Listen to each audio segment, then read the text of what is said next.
ಶರಣರ ಬದುಕು ಈ ಜಗತ್ತಿನಲ್ಲಿ ಬೆರಗಾಗುವಂತ ಬದುಕು. ಶರಣರ ಬದುಕನ್ನು ನೋಡಿದಾಗ ಲೌಕಿಕ ಮಾನವ ಜಗತ್ತಿನಲ್ಲಿ ಬಾಳುವಂತ ಮಾನವರಿಗೆ ಅವರ ಬದುಕು ಅಚ್ಚರಿಯನ್ನು ಉಂಟು ಮಾಡ್ತದೆ. ಅಷ್ಟೇ ಅಲ್ಲ, ಅವರ ಬದುಕು ಎಂತಹ ಅದ್ಭುತ ಅನ್ನುವಂಥ ಪರಮಾಶ್ಚರ್ಯವೂ ಕೂಡ ಆಗುತ್ತದೆ. ಕಾರಣ ಮಹಾತ್ಮರು ಶರಣರು ಈ ಜಗತ್ತಿನಲ್ಲಿ ಹುಟ್ಟೋದೊಂದು ಕಡೆ, ಬೆಳೆಯೋದೊಂದು ಕಡೆ, ಬಾಳೋದೊಂದು ಕಡೆ, ಅವರು ನಾನಾ ರೀತಿಯ ಲೀಲೆಗಳನ್ನು ತೋರಿ ಕೊನೆಗೊಂದು ದಿನ ಬಯಲಾಗೋದು ಒಂದು ಕಡೆ. ಅದಕ್ಕಾಗಿ ಶರಣರ ಜೀವನ ಬದುಕನ್ನ ಜೀವನದ ಯಾತ್ರೆ ಅಂತ ತಿಳ್ಕೊಂಡು ಬಲ್ಲವರು ಹೇಳ್ತಾರೆ. ಅಂತಹ ಜೀವನದ ಕಲ್ಯಾಣದ ಯಾತ್ರೆಯನ್ನ ಮಾಡುತ್ತಾ ಕಲಬುರಗಿಯಲ್ಲಿ ನೆಲೆ ನಿಂತು ಅನಂತ ಲೀಲೆಗಳನ್ನ ಶಿವನ ಸತ್ಯ ಸಂಕಲ್ಪದಂತೆ ಮಾಡುವಂತ ಶರಣಬಸವಪ್ಪ ಅಪ್ಪ ಅವರು ನಾಡಿನ ತುಂಬ ಬಹುದೊಡ್ಡ ಹೆಸರನ್ನು ಪಡ್ಕೊಂಡ್ರು, ಕೀರ್ತಿಯನ್ನು ಪಡ್ಕೊಂಡ್ರು. ಶರಣಪ್ಪನವರು ಅಂದರೆ ಬೇಡಿದ್ದನ್ನ ಕೊಡುವಂತ ಮಹಾನುಭಾವರು. ಬಂಜೆಯರ ಬಾಳಿಗೆ ಬೆಳಕಾಗಿ ಭಕ್ತಿಯಿಂದ ಶರಣಾಗತರಾಗುವಂತ ಭಕ್ತರಿಗೆ ಬಂಜೇತನವನ್ನು ದೂರ ಮಾಡಿ ಆ ಮನೆತನದ ವಂಶವೃದ್ಧಿಗಾಗಿ ಸಂತಾನದ ಭಾಗ್ಯವನ್ನ ಶಿವನ ಅಪ್ಪಣೆಯಂತೆ 1,001 ರೂಪಾಯಿಯ ಮುಡುಪನ್ನ ಕಾಣಿಕೆಯಾಗಿ ಯಾರು ಕೊಡ್ತಾರೋ ಅವರಿಗೆ ಅಪ್ಪ ಅವರು ಭಾಗ್ಯವನ್ನ ನೀಡ್ತಾ ಇದ್ದಾರೆ. 501 ಮುಡುಪನ್ನ ಕೊಟ್ಟವರಿಗೆ ಹೆಣ್ಣು ಸಂತಾನದ ಭಾಗ್ಯವನ್ನ ನೀಡ್ತಾ ಇದ್ದಾರೆ ಎನ್ನುವಂತ ಸುದ್ದಿ ನಾಡಿನ ತುಂಬ ಹಬ್ಬಿದಾಗ ನಾಡಿನಲ್ಲಿರುವಂತ ಸಂತಾನದ ಭಾಗ್ಯದ ಆಪೇಕ್ಷೆ ಇರುವಂತ ದಂಪತಿಗಳು ಕಲಬುರಗಿಯನ್ನ ಕಂಡು, ಶರಣರನ್ನ ಕಂಡು, ಅವರ ಕೃಪೆಯನ್ನ ಪಡೆದು ನಾವು ಕೂಡ ಮಕ್ಕಳನ್ನ ಪಡ್ಕೋಬೇಕು ಅನ್ನುವಂಥ ಹೆಬ್ಬಯಕೆಯಲ್ಲಿ ಎಷ್ಟೋ ಜನ ಬಂದು ಹೋಗ್ತಿದ್ರು. ಶರಣರು ನಂಬಿ ಬಂದವರಿಗೆ ನಂದಾದೀಪವಾಗಿ ಅನುಗ್ರಹದ ಆಶೀರ್ವಾದವನ್ನು ಕೊಟ್ಟರು. ಇವತ್ತಿಗೂ ಕೊಡ್ತಾನೇ ಇದ್ದಾರೆ. ಇವತ್ತು ಕೂಡ ಎಷ್ಟೋ ಜನ ನಂಬಿ ಬರುವಂತ ಭಕ್ತರಿಗೆ ಆ ಭಾಗ್ಯ ಸಿಗ್ತಾ ಇದೆ. ಅಂದ್ರೆ ಈ ವಿಜ್ಞಾನದ ಜಗತ್ತಿನಲ್ಲಿ ಹೀಗೂ ಉಂಟಾ ಅನ್ನುವವರಿಗೂ ಕೂಡ ಉತ್ತರವನ್ನು ಕೊಡುವಂತ ಮಹಾಕ್ಷೇತ್ರ ಇದು. ಒಂದು ಅಪರೂಪವಾಗಿರುವಂತ ಲೀಲೆಯನ್ನ ಈ ಪುರಾಣವನ್ನ ರಚನೆ ಮಾಡಿರುವಂತ ಗುರುಲಿಂಗ ಕವಿಗಳು ಬಹಳ ಸುಂದರವಾಗಿ ನಮಗೆಲ್ಲ ಹೇಳುತ್ತಾರೆ. ಭಾರತ ಇದು ಭಾವೈಕ್ಯತೆಯ ಭಾರತ. ಇಲ್ಲಿ ಎಲ್ಲರೂ ಕೂಡ ನಾವು ಒಂದಾಗಿ ಚಂದಾಗಿ ಬದುಕುವಂತ ಒಂದು ಜೀವನ ಸಂಸ್ಕೃತಿಯ ಭಾರತ. ಇಲ್ಲಿ ಹಿಂದೂ, ಇಸ್ಲಾಂ, ಸಿಖ್ ಎಲ್ಲ ಜನಾಂಗದವರು ಕೂಡ ಇರುವಂತ ಅಪರೂಪದ ಭವ್ಯ ಭಾರತ. ಅದರೊಟ್ಟಿಗೆ ಒಂದರ್ಥದಲ್ಲಿ ರಾಷ್ಟ್ರಕವಿ ಕುವೆಂಪು ಹೇಳುವಂತೆ ಇದು ಶಾಂತಿಯ ತೋಟ. ಕೆಲವು ಜನ ಸ್ವಾರ್ಥಿಗಳ ವಿಚಾರದಿಂದ ಒಮ್ಮೊಮ್ಮೆ ಅಲ್ಲೋಲ ಕಲ್ಲೋಲ ಅಶಾಂತಿ ಉಂಟಾಗುವಂತ ವಾತಾವರಣಗಳು ಈ ದೇಶದೊಳಗೆ ನಡೀತಾವ. ಆದ್ರೆ ಕಾಲ ಕಾಲದ ಬದುಕಿನ ವ್ಯವಸ್ಥೆಯನ್ನು ನಾವು ವಿಚಾರ ಮಾಡಿದ್ರೆ ಇದೊಂದು ಅಪರೂಪದ ಸೌಹಾರ್ದತೆಯ ಭಾರತ. ಹಿಂದಿ ಕವಿ ಬಹಳ ಚಂದ ಹೇಳಿದ, ಜ್ಯೋತಿ ಕೋ ಜಾತಿ ನಹಿ, ಜಂಗಲ್ ಕೋ ದರ್ವಾಜ್ ನಹಿ. ಜ್ಯೋತಿ ಕೋ ಜಾತಿ ನಹಿ, ಜಂಗಲ್ ಕೋ ದರ್ವಾಜ್ ನಹಿ. ಅಡವಿಗೆ ಬಾಗಿಲಿ ಇಲ್ಲ, ಮನೆಗೆ ಬಾಗಿಲಿ ಅದಾವ. ದೇವನು ಮಾಡಿದ ಸೃಷ್ಟಿಯ ಲೀಲೆಯೊಳಗ ದೇವರು ಜಾತಿಯನ್ನ ಮಾಡಿಲ್ಲ, ದೇವರು ಮನುಷ್ಯರನ್ನ ನಿರ್ಮಾಣ ಮಾಡಿದ, ಮನುಷ್ಯರು ಜಾತಿಗಳನ್ನ ಮಾಡಿಕೊಂಡ್ರು. ಜಾತಿ ದೇವ ನಿರ್ಮಿತವಲ್ಲ, ಮಾನವ ಕಲ್ಪಿತ. ನಮ್ಮ ಉದ್ಯೋಗ, ನಮ್ಮ ಕಾಯಕ, ನಮ್ಮ ವ್ಯವಹಾರ, ನಮ್ಮ ರೀತಿ ನೀತಿಗಳ ಮೇಲೆ ಜಾತಿಗಳು ಹುಟ್ಟುಕೊಂಡು ಇವತ್ತು ಎಲ್ಲಿಗೆ ಬಂತು ಪರಿಸ್ಥಿತಿ ಅಂದ್ರ, ಜಾತಿಗಳ ಮಧ್ಯದೊಳಗ ಭೇದ ಭಾವ, ಬಡದಾಟ ಗುದ್ದಾಟ, ಮನುಷ್ಯ ಪ್ರೀತಿ ಅನ್ನುವುದು ಮರೆಯಾಯಿತು. ಇನ್ನೂ ಮುಂದುವರೆದು ಹೇಳೋದಾದ್ರೆ, ಯಾರು ಜಾತಿ ಹೋಗಬೇಕು ಅಂತ ಧರ್ಮದ ನೀತಿ ಹೇಳಿದ್ರೋ ಆ ಎಲ್ಲ ಮಹಾತ್ಮರನ್ನ ಇವತ್ತು ಜಾತಿಯ ಚೌಕಟ್ಟಿನೊಳಗ ಕುಂದಿರಿಸಿವಿ ನಾವು. ಇಟ್ ಶಾಣ್ಯರಾಗಿ ಕುಲವೆಂದು ಬಡೆದಾಡುವಿರಿ, ನಿಮ್ಮ ಕುಲದ ನೆಲೆಯನೇನಾದರೂ ಬಲ್ಲಿರ. ಕನಕದಾಸರು ಹೇಳಿದ್ರು, ಅವ್ರನ್ನ ಒಂದು ಜಾತಿ ಕುಂದಿರಿಸಿದೀವಿ, ಒಂದು ಕೋಡ್ ಮಾಡೀವಿ. ಅಕ್ಕ ಮಹಾದೇವಿಯನ್ನು ಒಂದು ಜಾತಿಯವರು ಹಿಡ್ಕೊಂಡಾರಿ, ನಮ್ಮಕ್ಕಿ ಅಕ್ಕ ಮಹಾದೇವಿ. ಹೆಂಗ ಹೇಮರೆಡ್ಡಿ ಮಲ್ಲಮ್ಮ ನಮ್ಮಾಕಿ. ಅವ್ರು ಎಲ್ಲರಿಗಾಗಿ ಬದುಕು ಕಳೆದ್ರು. ಸಿದ್ಧರಾಮ ನೋಡ್ರಿ ನೀವು ಎಲ್ಲಿಗೆ ಬಂತು ಅಂದ್ರೆ, ಯಾರು ವಿಶಾಲ ಪ್ರೀತಿಯ ಆತ್ಮೀಯತೆಯ ಸೌಹಾರ್ದತ ತತ್ವವನ್ನು ಕೊಟ್ಟಿದ್ರೋ ಅವ್ರನ್ನೆಲ್ಲ ಹಿಗ್ಗ ಮುಗ್ಗ ಜಗ್ಗಾಡಿ ನಾವೆಲ್ಲ ಸಂಕುಚಿತ ಆಗಿಬಿಟ್ಟಿವಿ. ಅದಕ್ಕೆ ಕಬೀರದಾಸರು ಹೇಳ್ತಾರ, ಜಾತಿನ ನ ಪೂಛೋ ಸಾಧು ಕಿ ಪೂಛ್ ಲೀಜಿಯೇ ಜ್ಞಾನ. ಅವ್ರ ಜಾತಿ ಯಾಕೆ ನೋಡಕ್ ಹೋಗ್ತೀರಿ ನೀವು? ನಿಮಗೇನು ಬೇಕಾಗ್ಯದ? ಅವರಿಂದ ನಿಮಗ ಜ್ಞಾನ ಬೇಕಾಗ್ಯದ, ಅವರಿಂದ ನಿಮಗ ಒಳ್ಳೇದಾಗಬೇಕಾಗ್ಯದ, ಅದನ್ನಷ್ಟೇ ಬಯಸಬೇಕೇ ವಿನಃ ಉಳಿದದ್ದು ಯಾವುದೂ ಅಲ್ಲ. ಇಂಥ ಭಾವೈಕ್ಯತೆಯ ಸೌಹಾರ್ದತೆಯನ್ನ 17ನೇ ಶತಮಾನದೊಳಗ ಈ ಹೈದರಾಬಾದ್ ಕರ್ನಾಟಕದೊಳಗ ಇಸ್ಲಾಮರ ಪ್ರಾಬಲ್ಯ ಇರುವ ಕಾಲದೊಳಗ ಶರಣಪ್ಪನವರು ಒಂದು ಅದ್ಭುತವಾದ ಲೀಲಾ ಮಾಡಿ ಆ ಲೀಲೆಯ ಮೂಲಕ ಈ ಜಗತ್ತಿನ ಜನಗಳಿಗೆ ಸಂದೇಶವನ್ನ ಕೊಟ್ಟಾರ.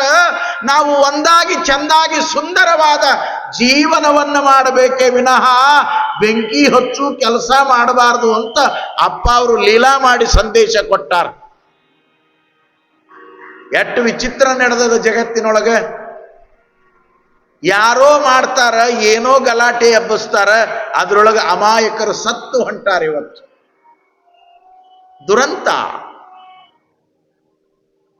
ಇದೇ ಕಲಬುರಗಿಯೊಳಗಿರುವಂತಹ ಸೂಫಿ ಪರಂಪರೆಯ ದರ್ಗಾ ಬಂದೇ ನವಾಜ್ ಪುರಾಣದೊಳಗೆ ಬಹಳ ಚಂದ ಬರೆದಾರ ಗುರುಲಿಂಗ ಕವಿಗಳು.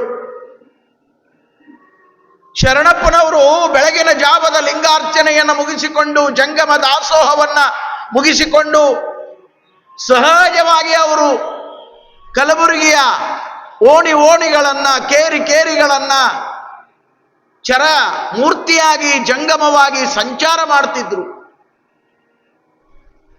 ಬಡಬಗ್ಗರ ಸುಖ ದುಃಖವನ್ನ ಕೇಳ್ತಿದ್ರು. ದಾರಿ ತಪ್ಪಿದವರಿಗೆ ಅರಿವಿನ ದಾರಿಯನ್ನ ತೋರಿಸ್ತಿದ್ರು. ಇದು ಶರಣನ ಕರ್ತವ್ಯ ಅದ. ಶರಣ ಲೋಕದ ಭರಣನಾಗಿ ಲೌಕಿಕರ ದುಃಖವನ್ನ ದೂರ ಮಾಡುವಂತ ಪರಮ ತ್ಯಾಗಿಯಾಗಿ ವಿರಾಗಿಯಾಗಿ ಶರಣಪ್ಪನವರು ಕಲಬುರಗಿಯ ಈ ಪವಿತ್ರ ಭೂಮಿಯೊಳಗ ಸಂಚಾರ ಮಾಡ್ಯಾರ. ಹೀಗೆ ಸಾಗ್ತಾ ಹೋಗಿರುವಾಗ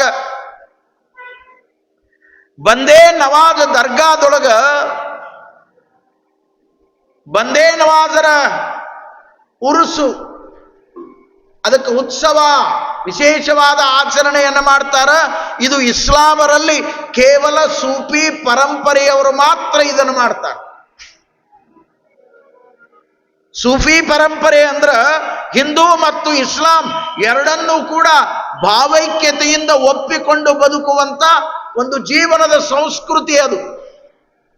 ಹೈದರಾಬಾದ್ ಕರ್ನಾಟಕದ ಈ ಭಾಗದೊಳಗ ಬಂದೇ ನವಾಜ್ ಬಹಳ ದೊಡ್ಡ ಸೂಫಿ ಪರಂಪರೆಯ ದರ್ಗಾ ಇದು. ಅಲ್ಲಿ ಉರುಸು ನಡೆದಿರ್ತದ.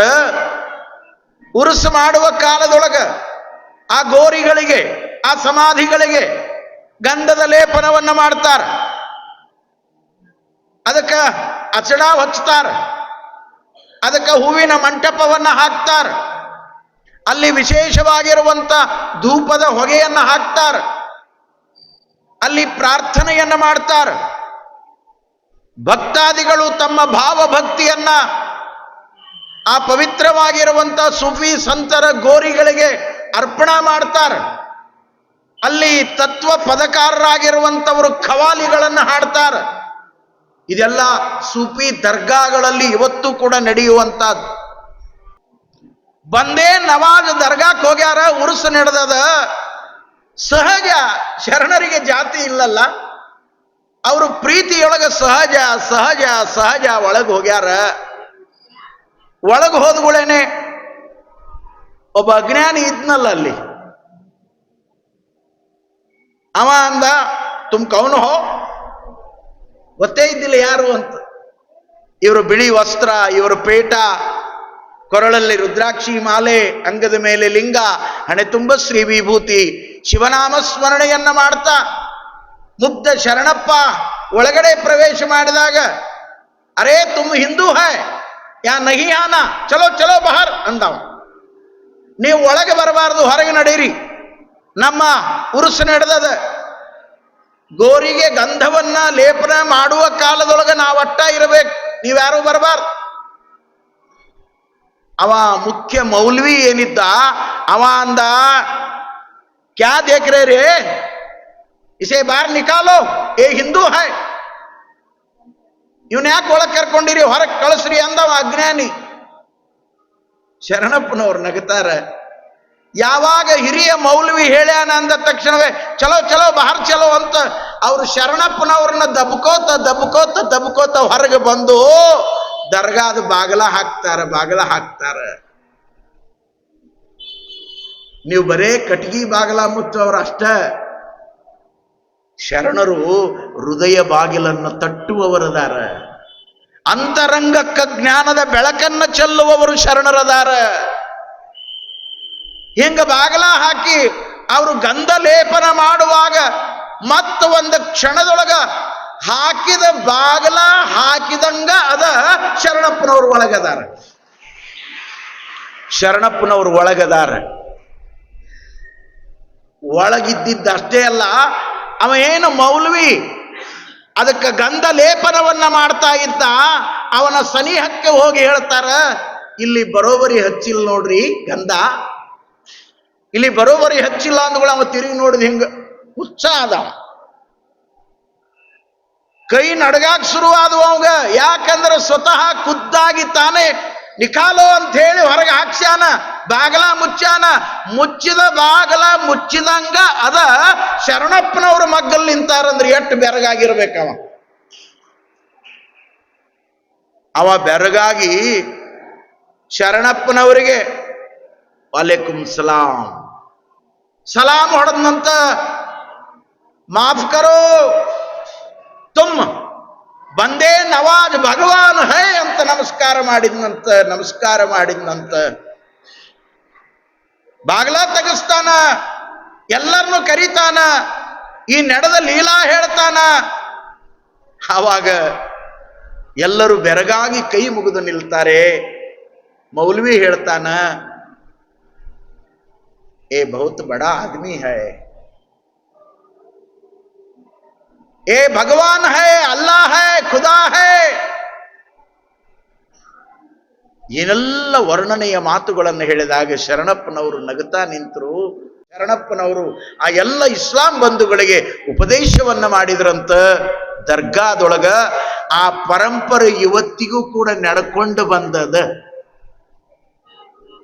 ನಾನು ಕೇಳಿದಂತೆ ಇವತ್ತು ಕೂಡ ಅಲ್ಲಿಂದ ಶರಣರ ಜಾತ್ರೆಯೊಳಗ ವಿಶೇಷವಾಗಿರುವಂತ ತೆಂಗು ಕಾಯಿ ಕರ್ಪೂರ ಕಲ್ಲು ಸಕ್ಕರೆಯ ಉತ್ತುತ್ತಿಯ ನೈವೇದ್ಯಗಳು ಬರ್ತಾವಂತ ಕೇಳಿ ನಾನು. ಇಲ್ಲಿ ಇರುವಂಥವ್ರಿಗೆ ಅದರ ಸತ್ಯ ಗೊತ್ತಿರಬಹುದು ಅಂತ ಭಾವಿಸ್ತೇನೆ. ಅವರ ಉರುಸು ನಡೆದ್ರೆ ಅಲ್ಲೇನವರು ಸಕ್ರಿ ಓದಿಸಿ ಮತ್ತೇನು ಮಾಡಿ ಪೂಜೆ ಮಾಡ್ತಾರ, ಆ ಎಲ್ಲದೂ ಕೂಡ ದಾಸೋಹದ ಮಹಾಮನೆಯಿಂದ ಅಲ್ಲಿಗೆ ಹೋಗುತ್ತಾ ಅನ್ನುವುದನ್ನ ಕೇಳೀನಿ ನಾನು. ಇವತ್ತಿಗೂ ಆ ಪರಂಪರೆ ಅದ. ಮೊನ್ನೆ ಅಪ್ಪ ಅವರು 14ನೇ ತಾರೀಕು ಲಿಂಗೈಕ್ಯರಾದಾಗ, ಡಾಕ್ಟರ್ ಶರಣಬಸವಪ್ಪ ಅಪ್ಪ ಅವರು ಲಿಂಗೈಕ್ಯರಾದಾಗ 15ನೇ ತಾರೀಕು ಅಪ್ಪ ಅವರ ಲಿಂಗ ದೇಹವನ್ನ ಪಾರ್ಥಿವ ಶರೀರವನ್ನ ದರ್ಶನಕ್ಕಿಟ್ರ ದರ್ಗಾದ ಎಲ್ಲಾ ಬಂಧುಗಳು ಬಂದು ಪ್ರೇಯರ್ ಮಾಡಿ ಅಪ್ಪ ಅವರಿಗೆ ಗೌರವ ಸಲ್ಲಿಸಿ ಹೋದ್ರು. ಶರಣಪ್ಪನವರು ಮಾಡಿದ ಪರಂಪರೆಯನ್ನ ಮತ್ತೊಮ್ಮೆ ಈ ನಾಡಿನೊಳಗ 8ನೆಯ ಪೀಠಾಧಿಪತಿಗಳಾಗಿರುವಂತ ಶರಣಬಸವಪ್ಪ ಅಪ್ಪ ಅವರು ಅದನ್ನು ತಪ್ಪದೇ ಪಾಲಿಸಿಕೊಂಡು ಬಂದಾರ. ಇಂಥ ಆದರ್ಶಗಳು ಹೆಚ್ಚೆಚ್ಚು ಜನರ ತಲೆಯೊಳಗೆ ಹೋಗಬೇಕೇ ವಿನಃ ಬರೇ ಬೆಂಕಿ ಹಚ್ಚುವ ವಿಚಾರಗಳು ತಲೆಯೊಳಗೆ ಹೋಗಬಾರದು. ಸಮಾಜದೊಳಗ ಇಂಥವುಗಳನ್ನು ಒತ್ತಿ ಒತ್ತಿ ನಮ್ಮ ಯುವ ಜನಾಂಗಕ್ಕೆ ಇವತ್ತು ಹೇಳುವಂತ ಅವಶ್ಯಕತೆ ಇದೆ.